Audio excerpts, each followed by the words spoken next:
அன்பு நண்பர்களே வணக்கம். நாம் அரசியலில் உள்ளவர்களை அவன் தனியாக விமானம் வைத்துக்கிறான், அவன் தனியாக டிவி சேனல் நடத்துகிறான், அவன் சாராய கடை நடத்துகிறான் என்று வாயிலேயே பேசுகிறோம். ஆனால் இந்த அரசியல்வாதிகள் இந்த அளவுக்கு முன்னேறுவதற்கு காரணம் யார்? விவரம் தெரியாத வாக்காளர்களே என்பதை நாம் என்றாவது உணர்ந்திருக்கிறோமா? நாம் 500 ரூபாய்க்கும் கோட்டருக்கும் பிரியாணிக்கும் ஓட்டு போட்டவர்கள் தானே. நமக்கு பேசுவதற்கு அருகதை இருக்கிறதா? நன்றாக யோசித்து பாருங்கள்.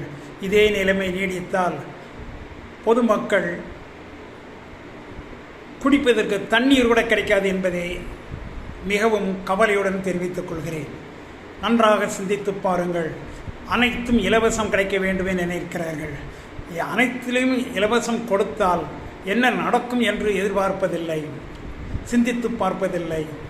அவன் ஒன்று இலவசமாக கொடுக்கிறான் என்றால் உடனே ஏதாவது ஒன்றில் விலை ஏற்றி நம்மிடம்தான் பணம் வாங்கி அவன் நமக்கு இலவசமாக கொடுக்கிறான் என்பதை நாம் உணரவில்லை.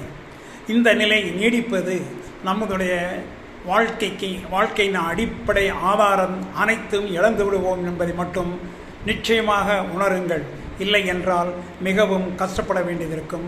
நன்றி, வணக்கம்.